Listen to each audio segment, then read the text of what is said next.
Thank you for that, so much for that, Cinder. I don't know what it is about me and this music stand. Oh. Yeah, thank you. It's not the first time that's happened, folks. You would think I would have figured it out by now. Oh. That could be a lesson. Right there. Right there. We can go home now. Thank you for singing that song. Cinder and I were in communication about what I'm going to be speaking on today, and we are the hands of God. We are the heart of the divine. That is who we are. And this entire month of July, I've been really proud to be an American. As we celebrate the 4th of July, and I was thinking, wow, I'm really proud to be an American. Like, there's real positive, wonderful change happening right now. And clearly the whole Obergefell versus Hodges and marriage equality was certainly a way to bring in July. Amen. Yeah. And I've been thinking about how that kind of change actually happens. How does it actually happen? And I was thinking about Jim Obergefell. I was thinking about him specifically, the individual. Like we sort of think of it as this case that moved its way through the Supreme Court, but it was him and 30 other plaintiffs that came together, and it took a decade for this to work its way through the courts and to live with that for 10 years, to be living with what that is, because it's something that you passionately believe in. Because it's something that is speaking to you and to your heart in a way that you just have to keep being the hands. You just have to keep being that heart. My wife is French, as a lot of you know, and we just got back from France, so I do apologize. I'm not quite sure what time zone I am in this morning. And I might spontaneously just start speaking French. But she is in the midst of becoming a citizen, right? She's in the midst of that process, and it's a very convoluted test, and 75% of all Americans fail that test. Americans who are born here that have to take that test, 75% of them fail. So Chris and I have been studying, because we do this together, right? We've been studying for her test. How many members of the House of Representatives are there? These many. Oh, I heard it over here. 530 something. Chris, what is it? 435. 435. What changes? See? No, it doesn't. It's a constant. The proportion of it, JC, the proportion of it will change depending on population in the country. But it is locked in at 435. I know, I thought it changed, and it does change for the states, but we're locked in at 435. So I've been spending time with the Constitution, which seemed fitting during the 4th of July, right? To be spending time in July, and we were in France, and it was Bastille Day was on July 14th, and so much of our democracy comes from the French, so much of our understanding of what democracy is, and there they say, liberté, see I'm bursting into French, liberté, égalité, fraternité, right? Liberty, equality, and fraternity, I was looking for a better definition than brotherhood, because that sort of excludes 51% of the population. And what I found, which I thought was beautiful, is relationships of love and solidarity. That's what fraternity means, relationships of love and solidarity.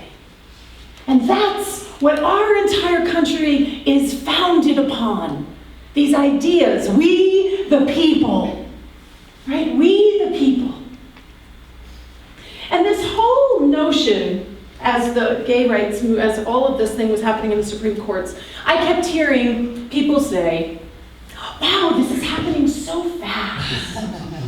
And I just kind of kept looking at them and thinking, really? Really?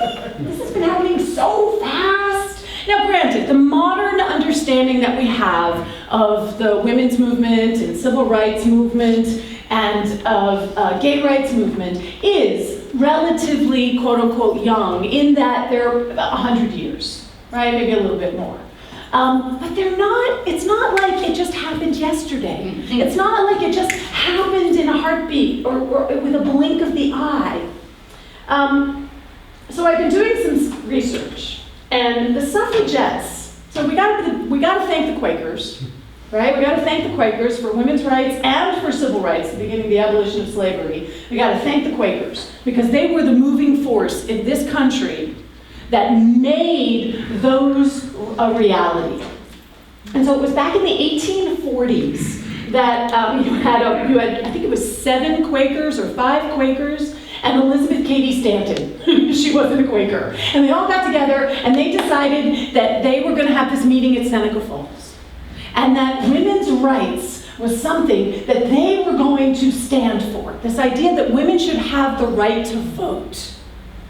And it doesn't become law until the 18th Amendment in 1920. Right? That's when it actually becomes law. And Elizabeth Cady Stanton did not live to actually see women get the right to vote. That baton gets picked up by the people that perhaps we might be a little bit more familiar with, like Susan B. Anthony and Lucy Stone, right? But it started back in the 1840s, and it was integrally connected in with the abolitionist movement. It was the idea of equality for all, equality for those around issues of race, and qualities for those around issues of gender.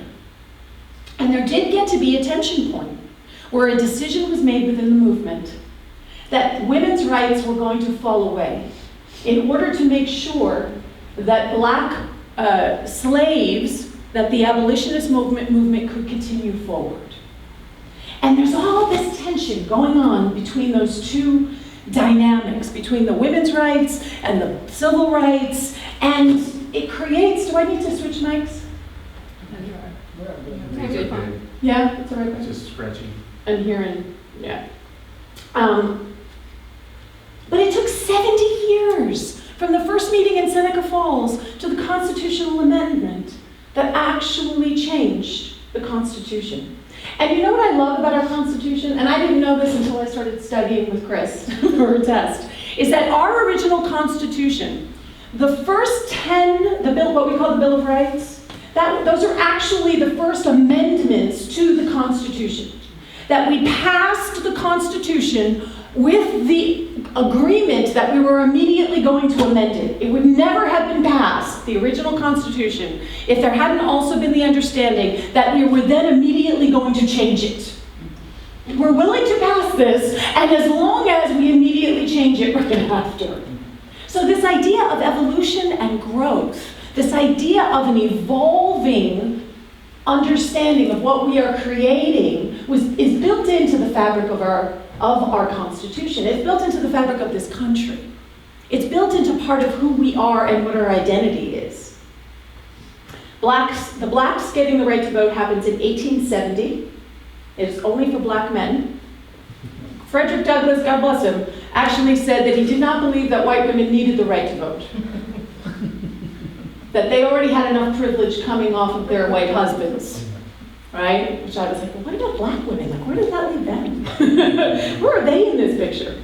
So they get the right to vote in 1870, and yet where are we in 1965? Where are we in 1965? And then we think about who Rosa Parks is and Martin Luther King. Where would we be without these people? Where would we be without the Lucy Stones? The people who are willing to be jailed, who are willing to be threatened, who are willing to have dogs and fire hoses turned on them. Where would we actually be? Because we have to understand that that call to answer the action, right? The call to action isn't just for you personally, even as you're in the call. All of these people had a personal interest that was vested in the greater good. Personal interest vested in the greater good. And that greater good is what we are all standing on here today. Whether you're a woman or you're black or you're white or you're a man or you're gay or you're straight, it doesn't matter. The people who are standing in that evolving call for a deeper, greater expression of freedom, of love, of joy, of equality is something that we are all standing upon right now. We are enjoying the fruits of their labors.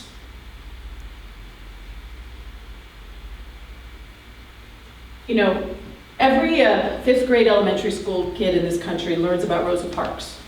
And what they learn about Rosa Parks is that she was tired after a long day of work. We all know this story, right? She was tired after a long day of work, and she was told she had to move to the back of the bus, and she didn't want to move because she was tired.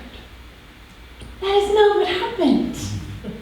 Rosa Parks was the secretary of the NAACP. Rosa Parks had spent time studying Gandhi's understanding of the theories of nonviolence. She was not just tired. She had decided that something needed to be done.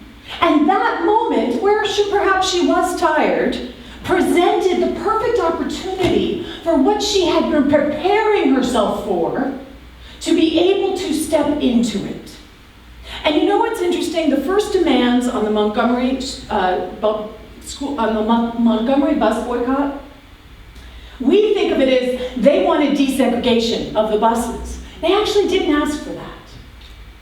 What they asked for was that the segregation on the buses not be changed.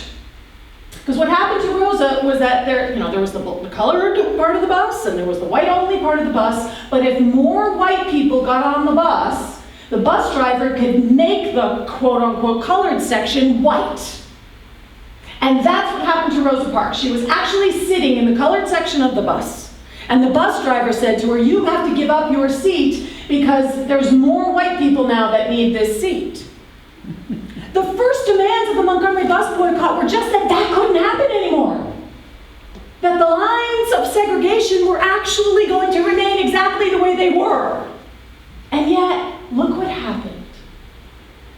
Because when a divine idea like freedom or equality is given even a little bit of room, even a little bit of love, of attention, of care, what happens is that it grows. It grows beyond our wildest imagining. And in that growing, not only is the world or the situation changed, but we are changed. There is no one who went through the experience of the civil rights movement. There is no one who went through what the suffragettes went through. There is no one who went through the gay rights movement that has been emerging since the 1920s that has not been changed by saying yes to it. Amen. And we forget that. We think we're just trying to change the world out there. Well, guess what? There is no world out there. There is only one mind, one heart, one breath. That's all there is. And that organizing principle, right? For this country, our organizing principle, what we in New Thought would call a principle, is freedom. That is our organizing principle. That is what this country believes in, is founded on. In fact, it trumps equality. That's one of our tensions in this country, right? It's between personal freedom and societal freedom, right? We struggle with what that is. And freedom is always the one that speaks out loudest in the American psyche. What is your organizing principle? What do you stand in? What do you stand for? What is the thing that is guiding you and calling you and asking you to show up? What is that thing that only you and you alone can do and be? That without it, this world is made so small. Who would you be without Rosa Parks? Without Martin Luther King? We can't say no. And the thing is we remember Rosa Parks and we remember Martin Luther King. There were thousands. There were thousands of everyday people of every color, of every age, that stood up and said, we believe that that is not how we want to show up in the world. And it asks something of everyone. This is what it means to live in spiritual principle. This is what it means to be open and available to the expression of the divine that is always evolving, that is always growing, that is always seeking a greater expression. So what do you stand in? What is your organizing principle? And is it just for you? Is it just for you and your cute little, sweet little, familiar little bubble? No. Or do you stand in that for everything, everyone? Where in your life is there an us and a them? Where do you think there's an us and a them? Because it doesn't exist. There is no us. There is no them. There is only the we. There is only the we. Yeah, right?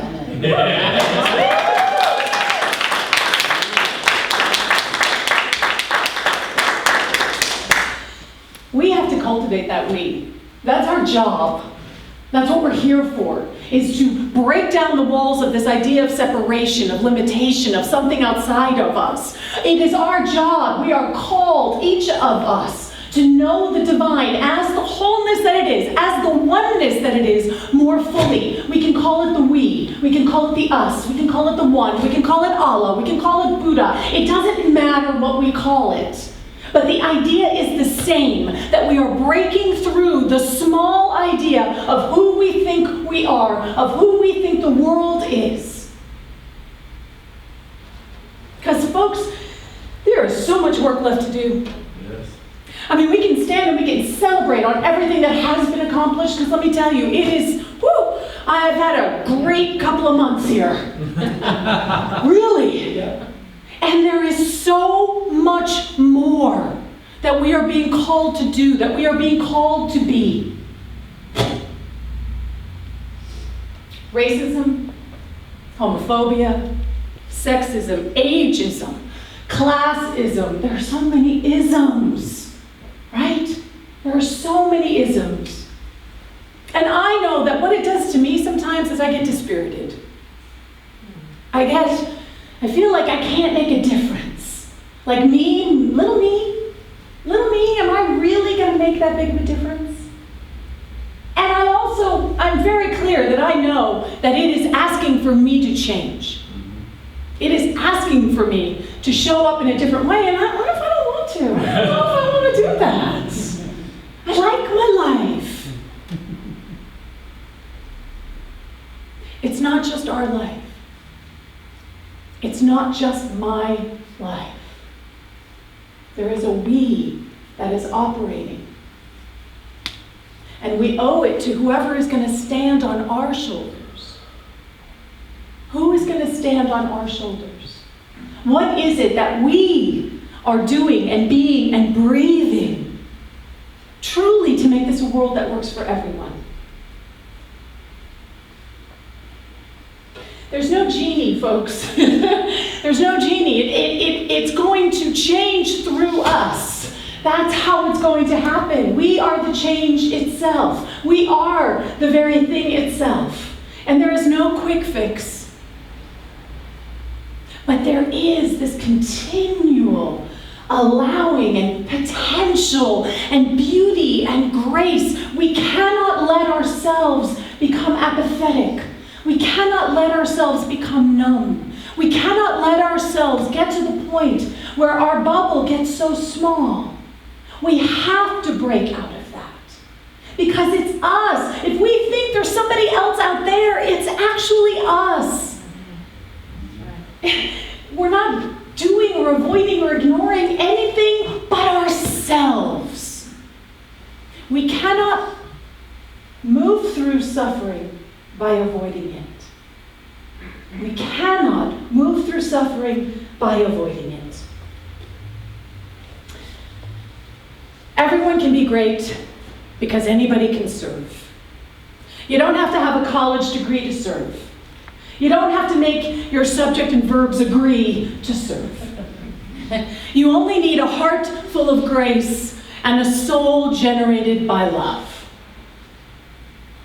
The brilliant Dr. Reverend Martin Luther King. Be an activist of love. Be an activist of love. Whatever it is your fear, whatever it is that's holding back, whatever way that you're settling, whatever way that you've said, no, your passivity, your timidity, whatever it is that is keeping you from showing up in this world in a way that enables us to be, what is the beyond? Seneca Falls, Selma, Stonewall. What is the beyond? And it's going to happen through us. We have to be whatever that is going to be. I love this quote from John Shar. He says, "The future is not some place we are going, but one we are creating. The paths are not to be found, but made. And the activity of making them changes both the maker and their destination." And there it is, right? The activity of making them changes both the maker and the destination. Think about the Selma boycott. All they wanted in that original destination was for the line and segregation to not get moved on them arbitrarily. And what did they end up with? No line. Right? No line. The destination itself completely changed. Personal interest vested in the greater good. You will be changed beyond imagining along with the world. Because we are all one. It can't work any other way. There is no them out there that has to get it, that has to catch up or figure it out. We are all one. So here's what I want to leave you with. Do something. Do something, right? Do something. It doesn't really matter what it is. Just do something. Activate something. Become an activist of love. Activate the thing within you that you know is speaking to you, that you know you care about. What do you care about? There is nothing too small. There is no action too small. But do something. There's a song that I love the chorus to, and it's called "I Refuse." It's by Josh Wilson, and I want to read you the chorus from this song. "Sometimes I just want to close my eyes and act like everyone's all right when I know they're not. But I refuse, because I don't want to live like I don't care. I don't want to say another empty prayer. Oh, I refuse to sit around and wait for someone else to do what God has called me to do myself. Oh, I could choose not to move, but I refuse."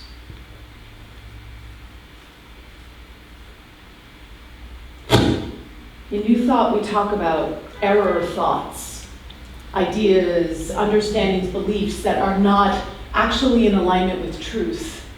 And apathy is an error thought.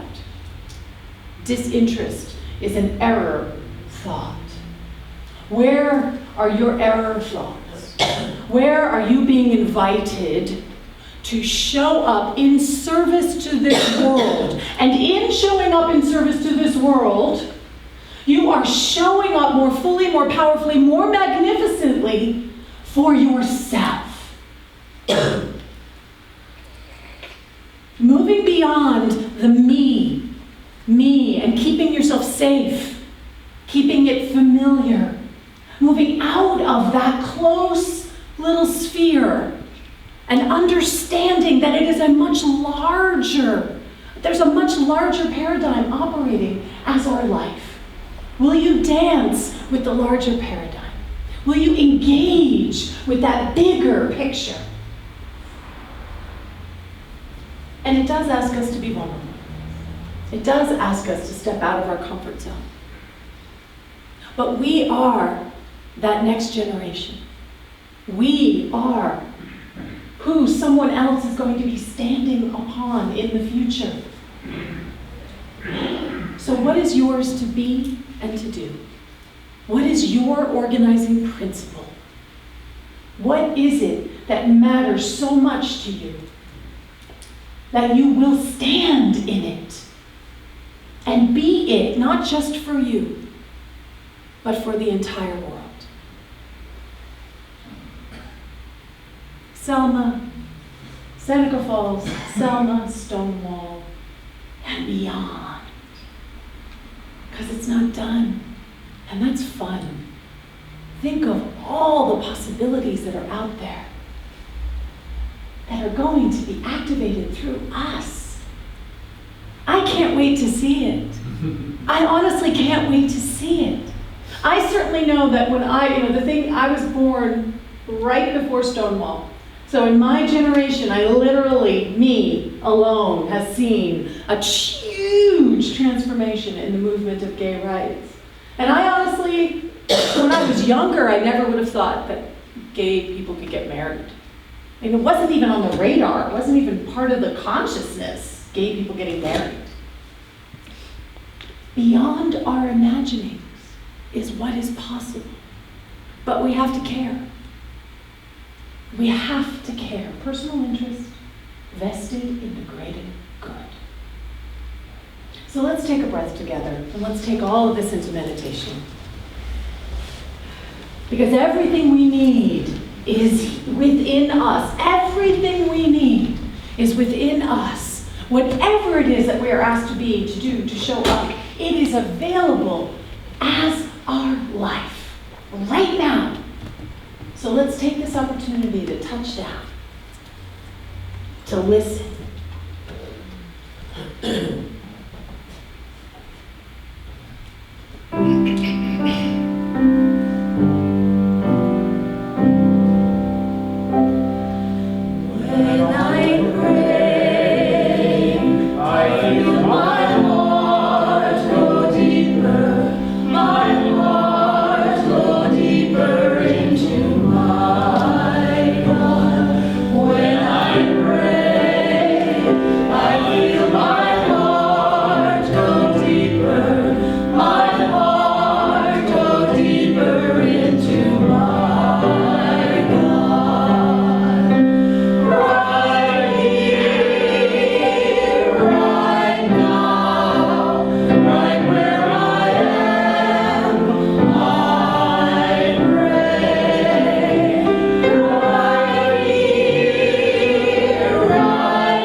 Breathe into that space within us that if there's any passivity or resistance or fear or doubt or worry, whatever that barrier is to that deepest calling, of how we are being invited to show up in the world. We just breathe into however that shows up in our awareness. And we drop down and we rise up and we recognize that one power, that one presence that wants to grow and breathe and move and expand. And we allow ourselves to find that space within us. The part that supports the me and the we simultaneously. The wholeness within. Stretching ourselves, stretching out in new ways. Saying yes to faith. Saying yes to walking through the fears, whatever the fire hoses and the dogs and the prisons are for ourselves. Just allowing ourselves to see past all of that. Saying yes to the infinite process of freedom that is expressing as our very lives. That is never done, that is always happening, always growing and expanding and feeling ourselves expanding with that. As we take a moment to just rest in that expansive space and listen to what is ours to be, to do, to care about.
And so we open ourselves up in gratitude for the yes. Saying yes. Taking a stand for ourselves and for the greater vision. Saying yes. Yes. Knowing that there is a me and a we that is all one. And that when we say yes, we make this world truly a world that works for everyone. We are more authentic and the world is more authentic. We are more loving and the world is more loving.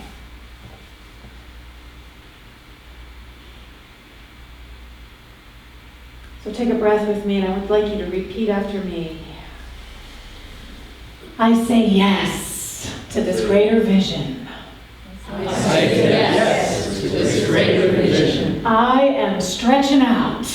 I am stretching out. I say yes to doing all that I am called to do. I say yes to doing all that I'm called to do. I am a powerful activist for love. I am a powerful activist for love. I'm showing up.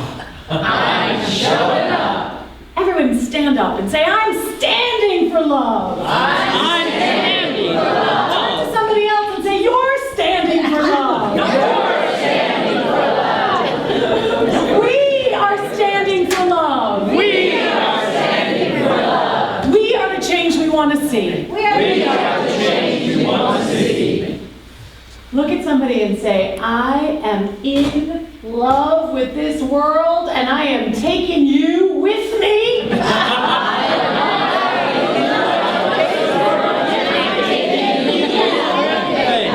And so it is.